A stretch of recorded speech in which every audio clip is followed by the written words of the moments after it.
전 세계에서 가장 항공력이 강한 군대가 어디냐? 1위가 미국 공군이고 2위가 미 해군이다. 네, 실제로 그렇습니다. 근데 얼마 전에 재미있는 뉴스가 떴습니다. 올 한 4월, 5월 정도에 11척 중에서 5척이 서태평양 지역에 모인다. 국이 또 전쟁을 벌이려는 거 아닌가? 항모 5척이 모이는 거는 거의 전면전 상황에서나 가능한 시나리오고, 항공모함 한 척에 5,000명에서 한 5,500명 정도까지 탑승을 하는데요. 진짜 어마어마한 시설들이 다 들어가 있습니다. 맥도날드가 이 안에 있다. 거기서 수시로 그런 햄버거 붙여주긴 하는데. 안녕하세요. 과학과 전쟁과 경제를 엮어서 읽어드리는 최승병입니다. 항공모함은 한 국가의 국력과 군사력을 상징하는 굉장히 중요한 존재이죠. 우리가 전 세계적으로 보시면 아시겠지만은 경제적으로 번영을 하고 그걸 갖다가 지속적으로 유지하기 위해서는 한 국가의 해양력이 엄청나게 중요합니다. 전 세계적으로 봤을 때 이 자원이 지구 곳곳에 흩어져 있습니다. 각 국가들마다 이 잘 만드는 물건들이 다 각각 다르죠. 그러니까 국가가 번영을 하기 위해서는 전 세계적으로 흩어져 있는 자원들을 수송을 하고 전 세계에서 만들어진 여러 가지 상품을 갖다가 실어 나를 수 있는 교역을 통해서 국가가 경제가 번영하게 됩니다. 근데 이런 걸 운반하는 여전히 중요한 수단이 바로 해운이죠. 우리가 육상을 통해서는 도로교통이나 철도교통 같은 경우는 이걸 운반할 수 있는 용량이 한계가 있고 너무 비싸기 때문에 역시 큰 물건들은 바다를 통해서 거대한 수송선으로 나르게 됩니다. 근데 이런 무역이 활발하게 이루어지려면은 당연히 그 해양 교통로를 방어할 수 있어야 되겠죠. 그래서 이 패권 국가의 핵심은 이런 교역의 필수적인 조건인 해운 교통을 유지시키고, 필요하다면은 강력한 군사력을 갖다가 전 세계에서 그거에 도전하는 세력들에게 멀리 가서 투사시킬 수 있는 그런 능력이 있어야 됩니다. 그런 면에서 이 거대한 항공모함은 수많은 함재기들과 강력한 여러 무기들을 싣고 가서 한 국가의 군사력을 다양하게 퍼부을 수 있는 그런 하나의 플랫폼으로서 굉장히 중요한 역할을 하는 무기이죠. 그래서 이 항공모함을 갖고 있다고 하는 것은 그만큼 우리가 강력한 군사력을 보유하고 있고 그것을 전 세계를 상대로 쓸 수 있다는 그 의미를 지니고 있습니다. 네, 항공모함이 처음 등장하기 시작한 거는 생각보다 굉장히 일찍입니다. 비행기를 처음 만든 게 미국의 라이트 형제라는 얘기 들어보셨을 겁니다. 그런데 이 미국의 라이트 형제가 처음 군용 항공기를 판 게 1909년이에요. 그때 미국 육군에서 처음 채용하게 되는데 항공모함의 아이디어도 딱 1909년에 나왔습니다. 그러니까 비행기가 만들어진 초창기부터 이걸 배에 싣고 가서 멀리 다양한 목적으로 비행기를 날려오면 굉장히 쓸모가 많겠는걸 하는 생각이 사람들에게 있었다는 거죠. 처음 개념이 나왔던 거는 프랑스에서 구체적인 얘기가 나왔고요. 그 다음 얼마 지나지 않아서 터진 것이 1차 세계대전입니다. 그 당시에 거대한 해전들이 벌어지고 하니까 이거 다양한 목적으로 비행기가 필요하다. 이를테면 정찰 목적으로 비행기를 띄워서 멀리 있는 적함들을 먼저 보고, 아니면은 해안을 포격하려고 해도 우리가 비행기가 먼저 나가갖고 다양한 진물들을 갖다가 관측하고,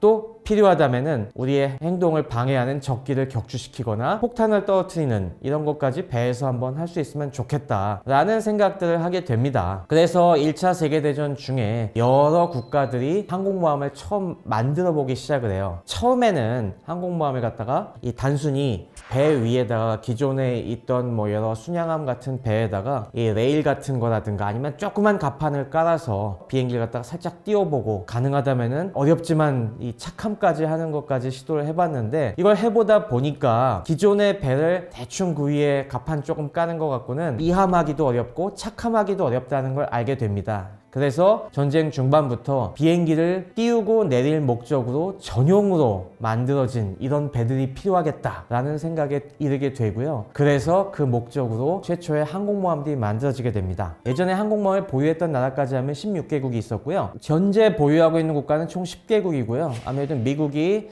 가장 많은 수 11척을 보유하고 있고, 중국, 러시아, 영국, 프랑스, 이탈리아, 인도, 스페인, 일본, 태국도 한 척을 보유하고 있습니다. 미국의 항공모함은 특히 다른 나라의 항공모함들에 비해서 어마어마하게 크기 때문에 이걸 특히 슈퍼캐리어라고 하고 있습니다. 배의 무게를 재는 걸 배수량이라고 하는데, 배수량 기준으로 10만 톤이 넘는 이런 거대 함정들이고요. 지금 니미츠급 원자력 추진 항공모함이 10척, 그리고 새로운 제럴드 포드급 핵 추진 항공모함이 지금 한 척이 취역이 돼 있고요. 그 외에도 지금 3척이 건조 중에 있습니다. 이런 앞으로 제럴드 포드급이 계속 건조가 될 예정이고요. 미국의 이 항공모함들은 크기가 일단 압도적이고 그만큼 여기에 탑재하고 있는 무장도 어마어마합니다. 그래서 이 항모 하나하나가 단독으로 당연히 움직이는 것도 아니고 이게 다 항모 타격 전단이라는 다른 함선들과 함께 패키지를 구성을 해서 전 세계를 돌아다니게 됩니다. 당연히 이 항모 자체만으로는 이 공격력은 굉장히 강하지만은 방어력이 취약할 수가 있기 때문에 주변에 강력한 순양함과 구축함이 따라 붙습니다. 이지스는 뭐 들어보신 분들도 많겠지만은 신화에 나오는 방패를 얘기하지 않습니까? 그만큼 여기에는 수많은 여러 대공 미사일 그리고 순항 미사일들을 탑재하고 있어 갖고 적이 공격해 오더라도 적을 갖다가 이 미사일로 격추할 수 있는 강력한 방공망을 제공하고 있고요. 그 외에도 공격 원자력 잠수함도 같이 따라붙는 경우들이 있습니다. 버지니아급 공격 잠수함들이 따라붙으면서 필요하다면 우리를 위협하는 적의 함대들을 갖다가 은밀하게 가서 미리 해치우는 이런 작업도 수행하기도 하고요. 당연히 이것만 갖고는 또 유지가 안 되기 때문에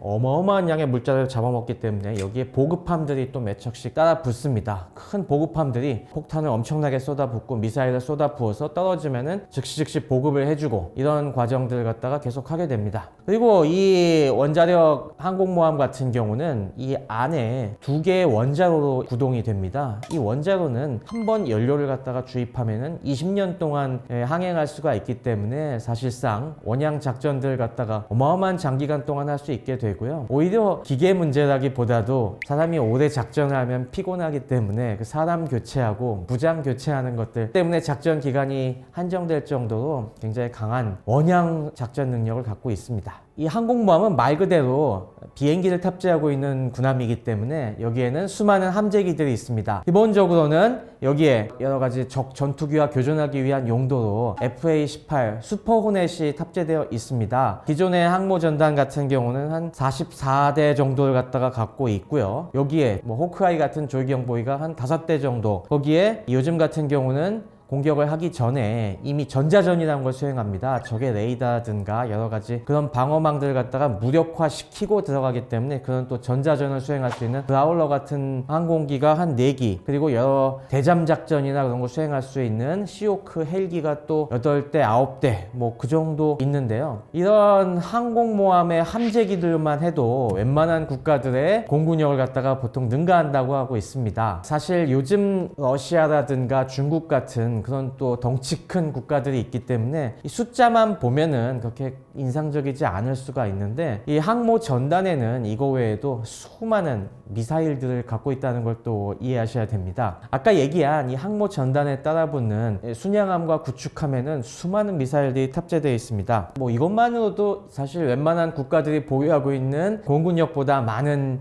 전력이기도 하지만은 또 군사 강국들이 있습니다. 뭐 우리나라도 마찬가지고 당연히 러시아나 중국이나 또 그 밖에 서방 국가들은 공군기들을 뭐 100기 이상은 보유하고 있지 않습니까? 그거에 비하면 좀 작아 보일 수가 있겠지만은 그 안을 들여다보면 훨씬 더 대단합니다. 이를테면은 미 항모는 수많은 미국이 갖고 있는 정찰 자산, 정보 자산들을 이용할 수가 있습니다.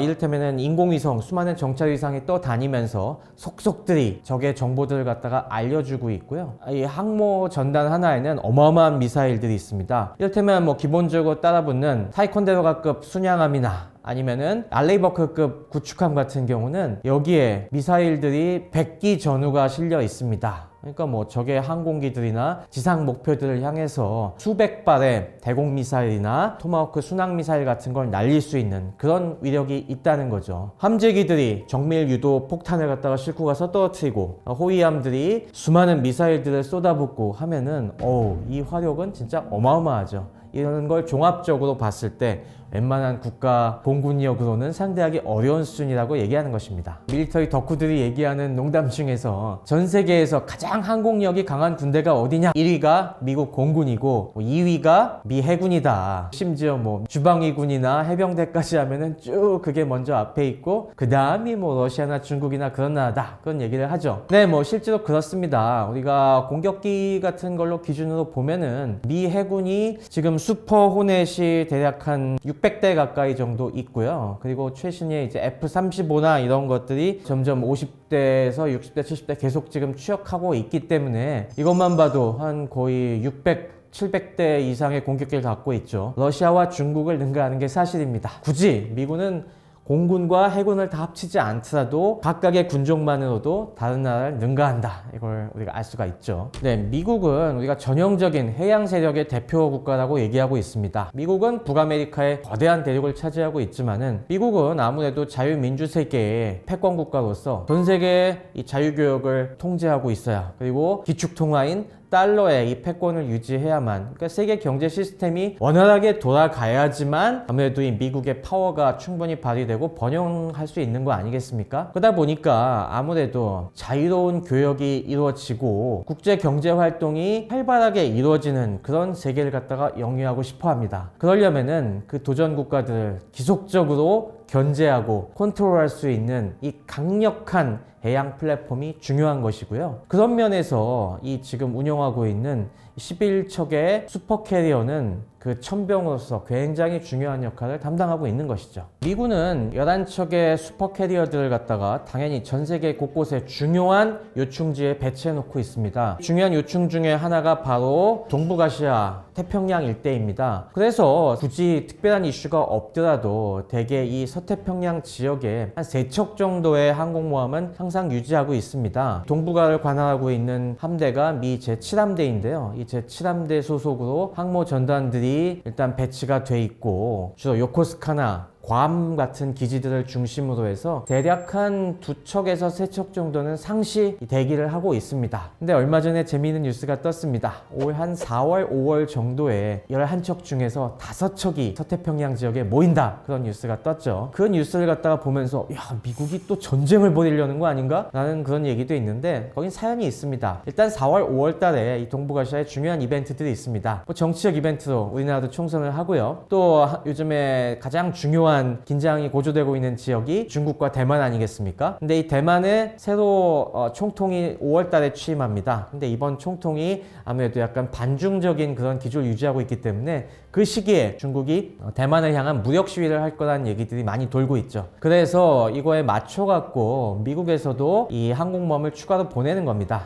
네, 그래서 기존에 이 일본 요코스카에 로널드 레이건이 배치되어 있고요. 그리고 괌에 시어도어 루즈벨트가 배치되어 있고 저쪽 대만 가까운 오키나와 그쪽에 칼빈슨 이렇게 3척이 배치되어 있는데요. 일단 여기 지금 요코스카에 있던 로널드 레이건 같은 경우는 지금 수리를 받아야 돼갖고 어차피 대처할 함정이 필요합니다. 그래서 에이브럼 링컨이 미국에서 출발을 해갖고 그게 한 또 4월 정도에 도착하고 조지 워싱턴이 대서양 쪽에 있다가 이벤트에 맞춰서 한번 쫙 순항훈련을 하기 위해서 이쪽 들어옵니다. 그래서 지금 이 원래 있던 3척이 요코스카에 로널드 레이건이 기항하고 있고 괌 쪽에 시어도어 루즈벨트가 그리고 오키나와 쪽에 칼빈슨 이렇게 3척이 지금 동아시아에 배치되어 있는데 요 4월 5월의 중요한 이벤트에 맞춰서 요코스카에 있는 로널드 레이건이 약간 좀 고장이 나갔고 이거 어차피 교체를 해야 됩니다. 그래서 대서양에 있던 이 조지 워싱턴이 6월까지 해서 교대를 하게 되고요. 그리고 이벤트에 맞춰서 동태평양에 있던 에이브럼 링컨 호가 미국에서 출항을 했죠. 그래서 얘네가 또 이쪽에 와서 이 순항 작전들 갖다가 수행을 하고 이러다 보니까 공교롭게 딱 그때 여러 가지 사정이 겹쳐서 5척이 모이게 되는데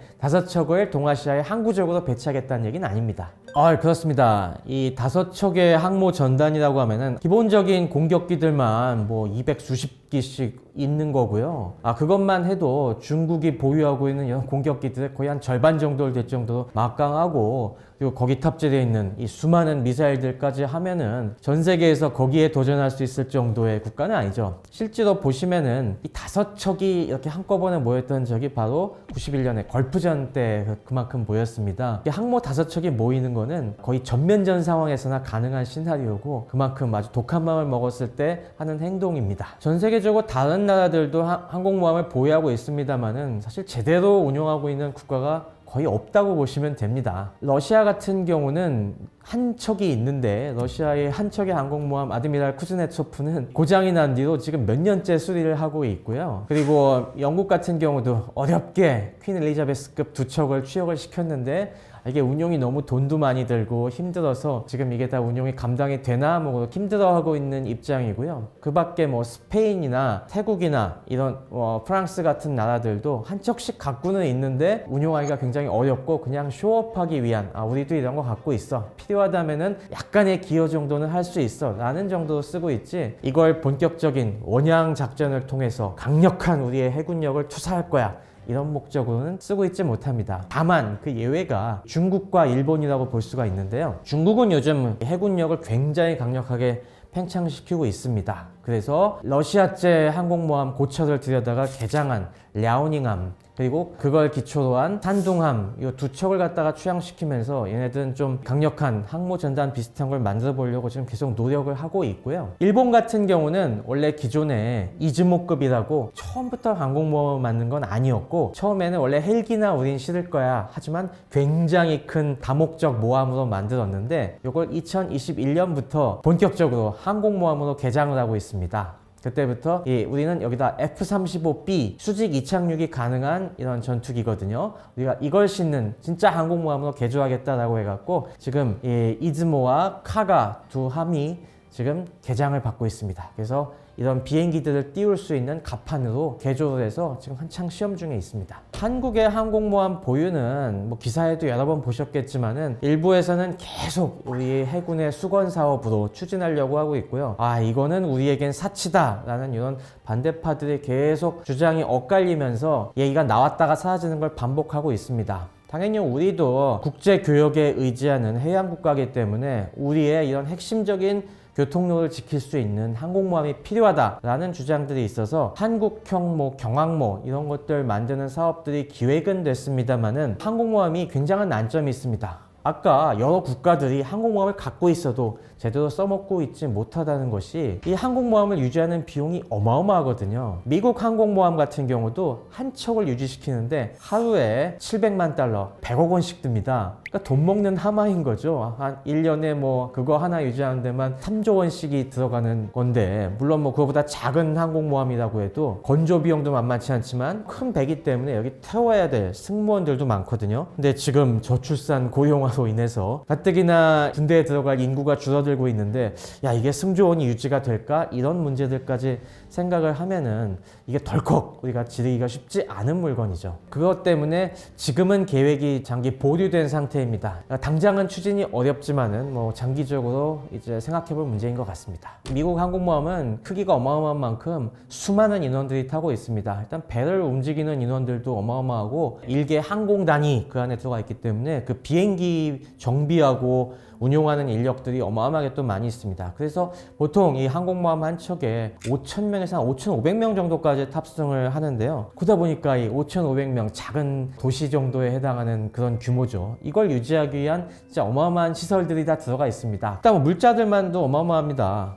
이 많은 수가 필요하는 게 당연히 하루에 삼시세끼 먹으려면은 18,000끼를 준비해야 되겠죠. 하루에 보통 한 18,000끼 이상을 준비해야 되니까 여기에는 이런 먹거리 같은 자재들만 이 항모 전단이 3,000톤 이상을 갖다가 싣고 다니면서 먹여야 되는 게 있고요. 그리고 당연히 수많은 사람들이 있다 보니까 민물이 많이 필요합니다. 그래서 보통 하루에 필요한 물이 100만 리터 이상의 민물을 갖다가 만들어 써야 되는데, 당연히 이걸 싣고 다니기가 어려우니까 이 강력한 원자로에서 이 바닷물을 끓여서 거기서 민물로 만들어서 쓰고 있고요. 그리고 수많은 항공기들을 움직여야 되니까 항공기들은 당연히 연료를 많이 잡아먹지 않습니까? 그래서 그런 이 연료들도 1,000만 리터 정도 싣고 다니면서 작전을 갖다가 하게 됩니다. 그러다 보니까 또 이 수많은 사람들이 맨날 구내식당만 이용하겠어요? 다양한 이 안에 PX들이 있어가지고 거기서 물건도 많이 사고 해야 되고요. 일반적인 편의점이나 소형 마트에서 취급하는 물건들은 다 있습니다. 이 안에 계속 돌고 있는 것들이 맥도날드가 이 안에 있다. 그거는 아닙니다. 맥도날드는 안에 없습니다. 그런 것들은 그 안에 부식 코너가 있어갖고 거기서 뭐 수시로 그런 햄버거 붙여주긴 하는데 체인점이 들어와 있는 건 아니고요. 다만 들어와 있는 체인이 하나가 있는데 그게 바로 스타벅스입니다. 스타벅스도 물론 뭐 일반적인 사람들이 사는 건 아니고 스타벅스 브랜드의 이런 커피들을 갖다가 들여와서 거기 해군 요원들이 서빙하는 형태로 해서, 하지만 거기 딱 스타벅스 간판은 붙어있는